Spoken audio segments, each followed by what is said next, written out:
She thought she could fool everyone and tried to pay for her shopping with a fake note.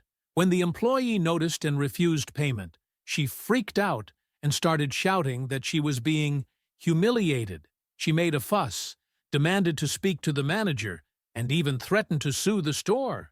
But when the police were called to check the note, the truth came out, and her reaction was unbelievable. Do you want to know how this story ends? Watch to the end. The store was busy as usual. Queues at the checkouts, staff running around, and impatient customers huffing and puffing as they waited their turn. Nothing seemed out of the ordinary. But, as in every story involving an insufferable woman trying to get the upper hand, that day was about to become a real horror show. She entered with her pose as the queen of morals and good manners.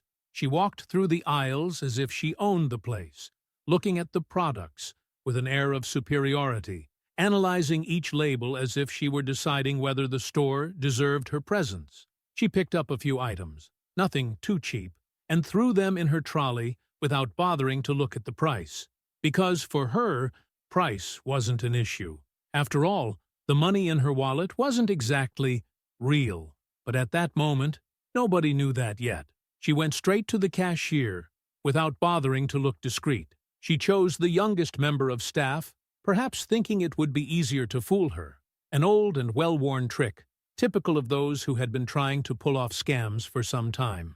The cashier smiled politely and began to pass the items. Clothes, cosmetics, some small electronics. It all added up to a considerable amount, but the woman didn't even blink. She didn't look at the numbers on the screen. She didn't show the slightest concern for the final amount. She just waited, with her arms crossed, pretending to be impatient, as if she were being absurdly inconvenienced by the simple act of paying for her purchases. When the clerk told her the amount, she reached for her wallet and, without hesitation, pulled out a $100 bill and placed it on the counter with a theatrical gesture. And it was at that very moment that the problem began. The clerk took the bill and, out of pure protocol, ran the authenticity marker over the paper, that special marker that detects whether the banknote is real or not. Normally, this takes no more than 2 seconds. The clerk swipes the pen, sees the ink reaction, and that's it. But this time, something was wrong.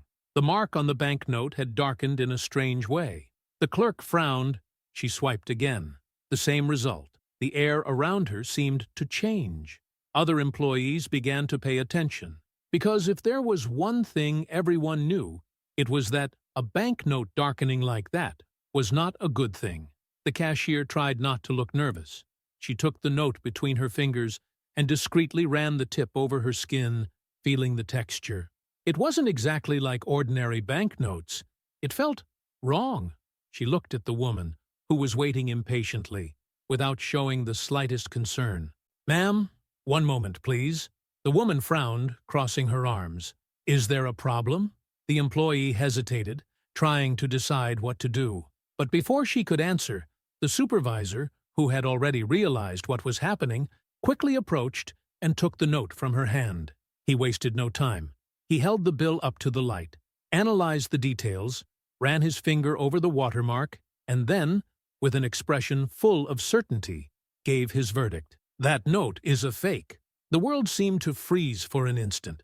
The woman blinked a few times, as if she hadn't understood. The silence around her became heavy. The supervisor looked at the cashier and, in a low, calm voice, gave a simple instruction: "Call security." And that's when all hell broke loose. The woman's eyes widened. Her mouth opened and closed a few times, as if she was deciding what her best excuse would be. But instead of trying to argue rationally, she simply exploded. "What do you mean that note is fake?" The shout made a few people in the queue turn around to see what was going on. The supervisor remained calm, holding the note in his hands as proof. "Madam, the marker has detected that the note is not legitimate. We can check it again, if you like." She threw her hands up, already assuming the posture of a wronged victim. "This is ridiculous. You're accusing me of being a criminal?" The customers, who had only been watching from afar, were now totally focused on the show that was unfolding in front of them. Some people were holding back their laughter. Others were already discreetly recording with their cell phones. Because, of course, this was one of those scenes that was too good to be forgotten. The security guard appeared, a tall, strong man, already used to dealing with this kind of confusion. He stopped next to the supervisor, observing the situation leisurely. "Is there a problem here?" The woman turned to him as if she had just found a savior. "Yes, these officials are accusing me of passing counterfeit money. This is absurd." The security guard kept his expression neutral. "Ma'am, where did you get that note?" She opened her mouth to answer, but hesitated for a second. It was only an instant, almost imperceptible, but it was enough for everyone to realize that she was trying to come up with a convincing answer. In the end, all she got was one. "I took it from the bank." The supervisor raised an eyebrow. "Which bank?" She crossed her arms and snorted. "A normal bench, that's all. Why should I have to say which one?" The security guard sighed. He was used to seeing this kind of reaction. "Ma'am, we're going to need to call the police to check that note." The impact of these words hit the woman hard. She widened her eyes and took a step back. "What?" "We have a protocol for cases like this. The police check it out, and if everything is all right, you're released." She looked around, as if expecting someone in the store to come to her defense. But all she found were customers holding back their laughter, and some even cheering for things to get even more serious. After all, this was the kind of free entertainment that no one expected, but everyone loved. The woman began to shake her head, trying to look indignant. "That's not necessary. I can pay with another bill." The security guard crossed his arms. "So you admit that this is a fake?" She froze. "I didn't say that." The supervisor was already calling the police. The woman realized that things were getting out of hand.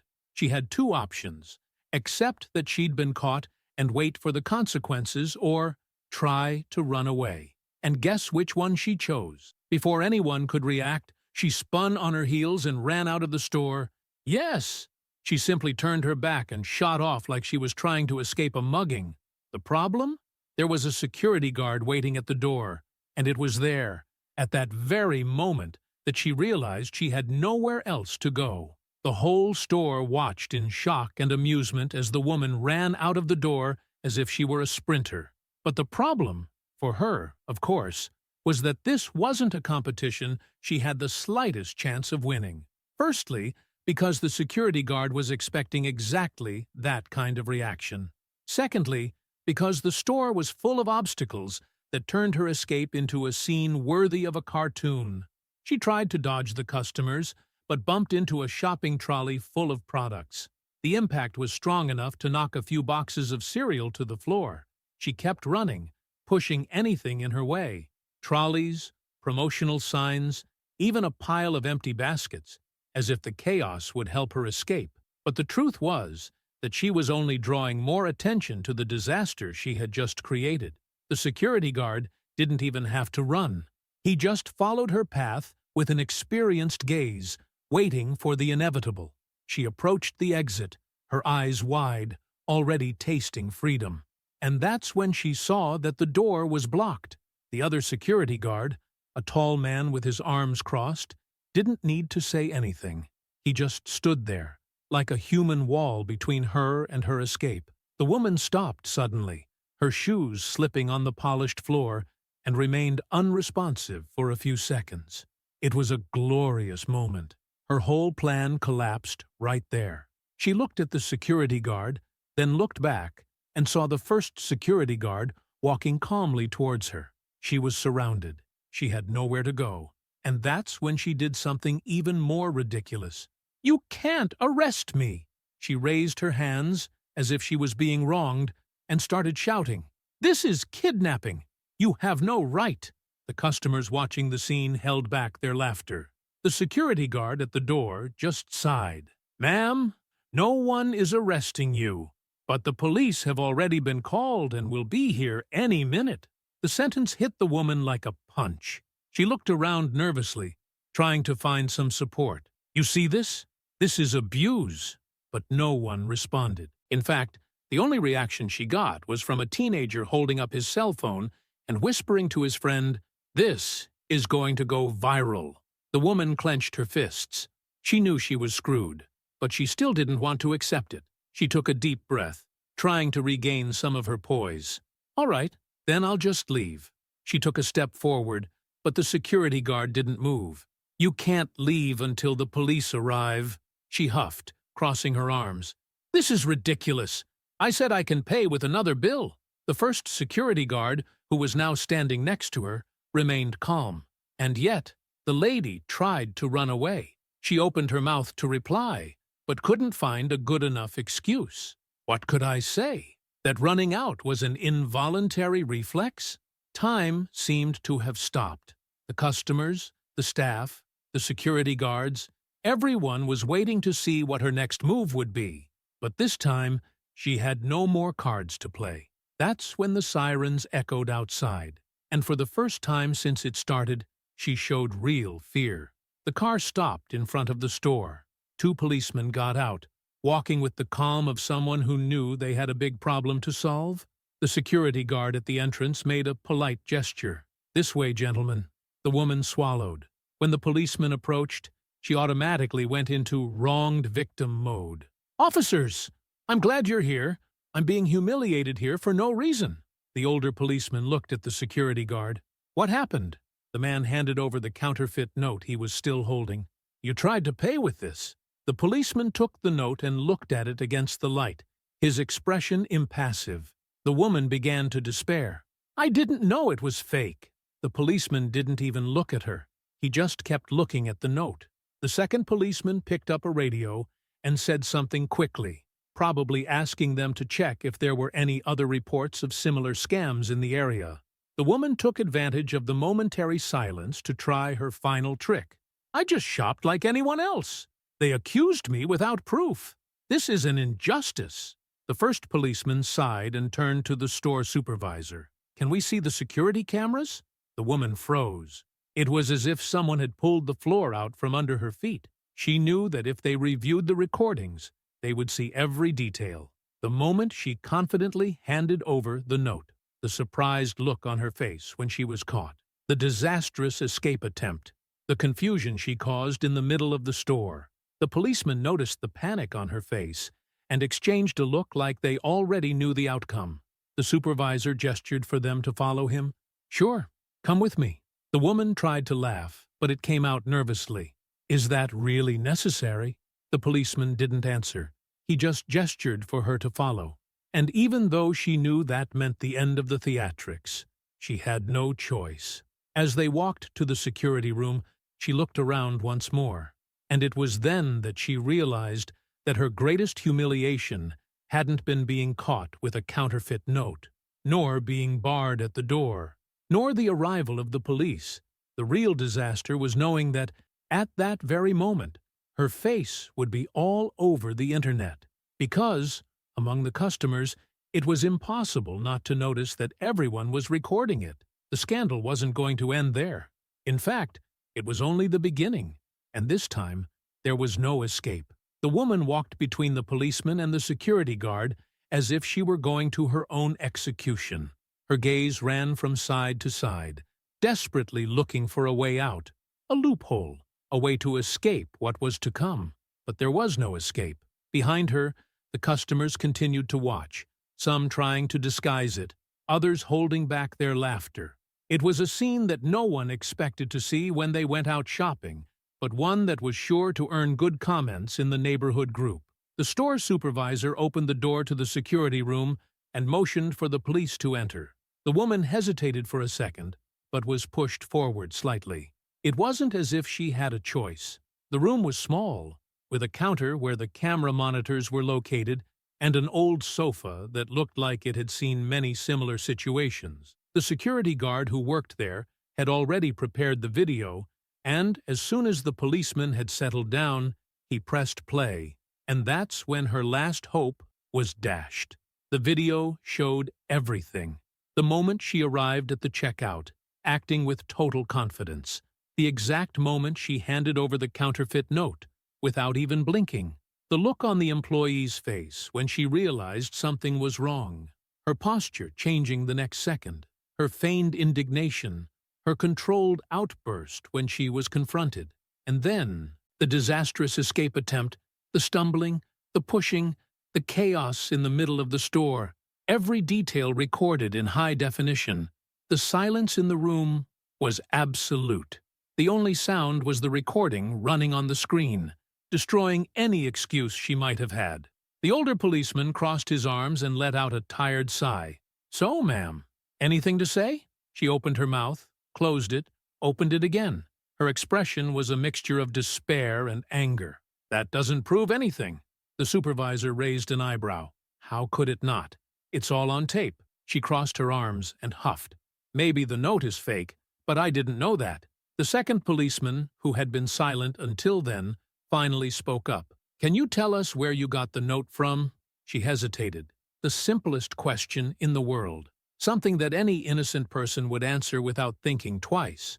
But she stood there, blinking rapidly, looking for a convincing answer. And that's when everyone knew for sure that she was lying. She tried to improvise. "It was the bank." "Which bank?" "The one on the main avenue." The policeman took the radio on his shoulder and said something quickly. The woman became even more tense. "What are you doing?" The policeman answered without haste. "We're checking with the bank. If there really was a recent withdrawal with suspicious notes, we'll be able to confirm your story." She froze. "That's not necessary." The supervisor and the security guard exchanged glances. It was funny how, with every attempt to get out of it, she only made her own situation worse. The radio squawked, and, seconds later, there was an answer on the other end of the line. "The bank has confirmed that there have been no recent incidents of counterfeit notes." The silence that followed was even heavier than before. The woman, who was already losing color, let out a nervous laugh. "Well, maybe it was another bank." The policeman sighed and shook his head. "Ma'am, I'm going to ask you one more time. Where did you get that note?" She was cornered. There were no more excuses. So, like any desperate, clueless person, she decided that the best way out was to cause even more trouble. Without warning, she dropped to her knees on the floor and began to cry. "I'm a mother." The policeman didn't react. "This has nothing to do with, I have children to look after. I'm having a hard time." The security guard snorted. "But did you manage to get the most expensive products in the store?" She ignored the provocation and continued her act. "I don't deserve this. I just wanted to buy a few things." The supervisor sighed, already tired of the spectacle. The first policeman looked at his colleague and said something quietly. The other just nodded. And then came the sentence that ended any attempt on her part to turn the tables. "Ma'am, turn around." She froze. "What?" The policeman reached for the handcuffs. "You are being detained for attempted fraud and resisting arrest." Her eyes went wide. "No, no, no, hold on."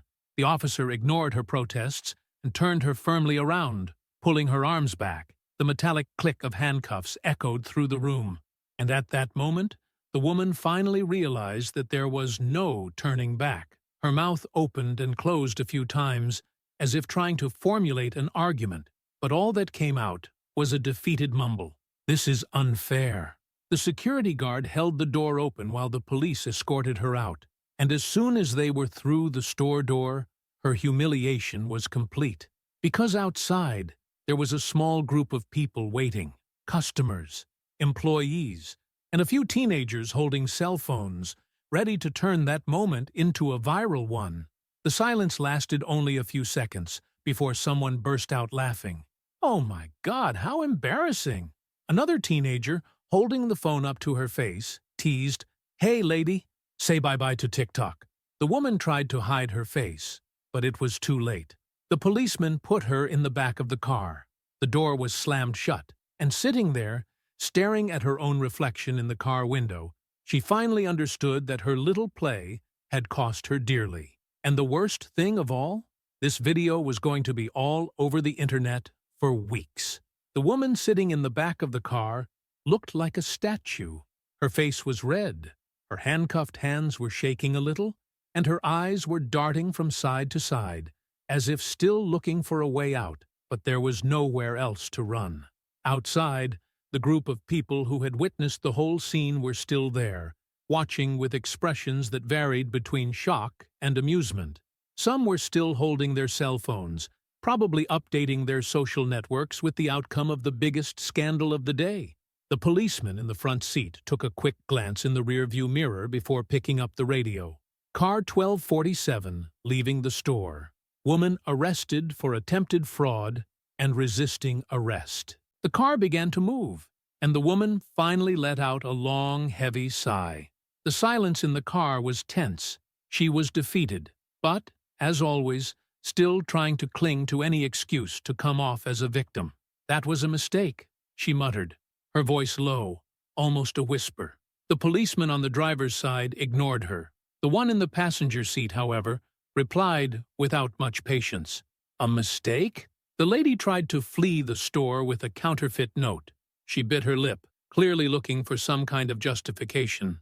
"I didn't know it was fake." The policeman just let out a short, emotionless laugh. "Did you? Then why did you try to run when you realized the police were going to be called?" She remained silent. The next few minutes were uncomfortable. The woman looked out of the window, probably trying to mentally record the route so that she could think of a better excuse when she got to the police station. But the truth was that nothing she could say would change the situation. When they arrived, a policeman opened the door and gestured for her to come out. She hesitated, but had no choice. With slow, humiliated steps, she got out of the car and was escorted inside. If there was one thing she never imagined, it was that one day she would be there. The walls were gray, the room cold, lit by fluorescent lamps that made everything seem even more impersonal. The sound of doors being opened and closed echoed through the corridors. Policemen came and went, too busy to care about yet another woman arrested for something so trivial. But for her, that moment was a nightmare. A police officer took out a form and began to fill in the details. "Name?" The woman swallowed before answering. "Karen. Age? -42. The policewoman continued typing without expressing any emotion. "Right. Now I need you to remove your belongings and put them on the tray." The woman huffed, but obeyed. She put everything on the tray, her face turning even redder as she watched each object being catalogued. And then came the worst part. "Now I need to know your size." She blinked a few times. "What do you mean? P, M, or G?" The woman took a deep breath, trying to hold on to her remaining pride. "-M." The policewoman made a note and pointed down a corridor. "You can go to triage." She wanted to scream. She wanted to argue. She wanted to demand that they call a lawyer, that they do something to stop this humiliation from continuing. But she knew that no one there cared about her indignation. So, with short, resigned steps, he went where he was told. After filling in the last documents, she was taken to a small temporary cell, where she would have to wait until someone paid her bail, or until she was transferred elsewhere. The environment was small and simple. A hard bed, a toilet in the corner, pale walls, and an unpleasant smell of disinfectant mixed with human waste. She sat down on the concrete bench, her body tense, her hands still shaking slightly. It was then that she realized she wasn't alone. On the other side of the cell, a woman with tattoos on her arms and a bored look on her face was analyzing her. "So, what was your crime?" asked the tattooed woman, crossing her arms. The newcomer hesitated. She wanted to say something that sounded grandiose, something that wouldn't make her sound like an idiot who'd been arrested for trying to pass a counterfeit note. But there was no escaping the truth. "It was a misunderstanding," she replied, her voice wavering. The other woman let out a short laugh. "It always is." The newcomer bowed her head. Silence fell in the cell. Time passed slowly. The only thing that echoed in her mind was the memory of the store, the security guard holding the note, the policeman saying they had called the bank, the cameras recording everything.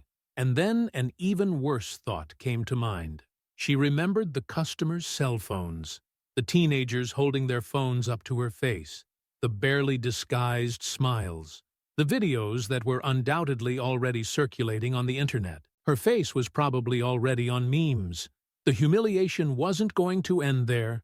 It would follow her for days, weeks, maybe months. And worst of all, it had all happened because of a ridiculous attempt to take advantage. She closed her eyes and let out a long sigh. Now, all she had to do was wait for the worst. The woman sitting on the hard bench in the cell no longer had the strength to complain. The shock of the situation had finally set in. All that remained was the cold, stark reality. She was trapped, humiliated, and in no control of the situation. Time passed strangely. Every minute seemed like an eternity, and at the same time, she knew that the worst was yet to come. She looked around, observing the gray, worn walls, the metal bars of the cell and the dirty floor. This wasn't for her. It didn't fit in with her lifestyle, with what she thought she deserved. But there it was, and she had no idea when she would get out. Outside the cell, a policeman walked past, holding a clipboard. He gave her a quick glance before continuing on his way, without saying anything. She frowned. "Hey!"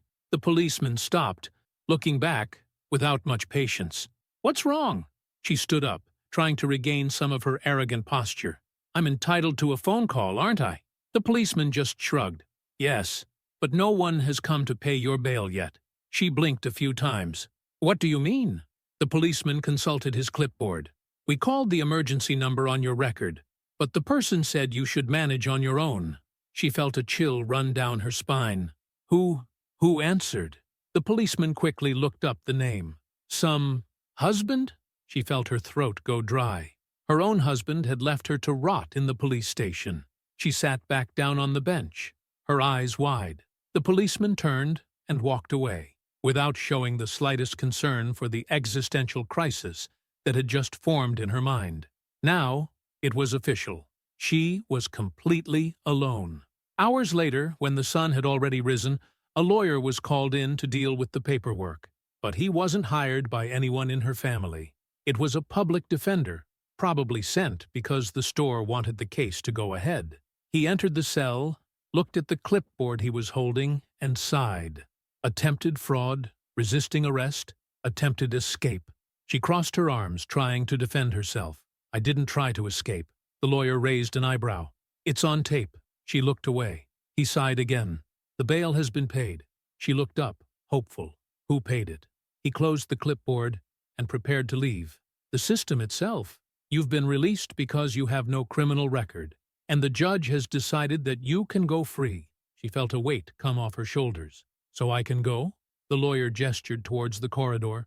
"As soon as we've signed the papers." She stood up quickly, eager to leave that place behind. As soon as she stepped outside the police station, she realized that life as she knew it was over. The first signal came from her cell phone. When she turned it on, hundreds of notifications exploded onto the screen. Messages, missed calls, mentions on social networks. Curious, she opened one of the apps. And then she saw the worst. It was going viral. The store's video had reached millions of views. The comments were full of jokes, memes, montages of her face frozen at the exact moment she realized she had been caught. It wasn't a masterstroke this time. She felt her stomach turn. She took a deep breath and opened the family group. What she found there was even worse. Messages from her husband, short and to the point. "Don't come home." She felt her legs fail her. She had lost everything. And for what? Because of a false note and an uncontrolled outburst. Not knowing what to do, she looked around. The city went on as usual. Cars passing by, people going about their routines. But for her, nothing would ever be the same again. And now all she had to do was try to run away from her own shadow. And if you like this video, subscribe to the channel and like it.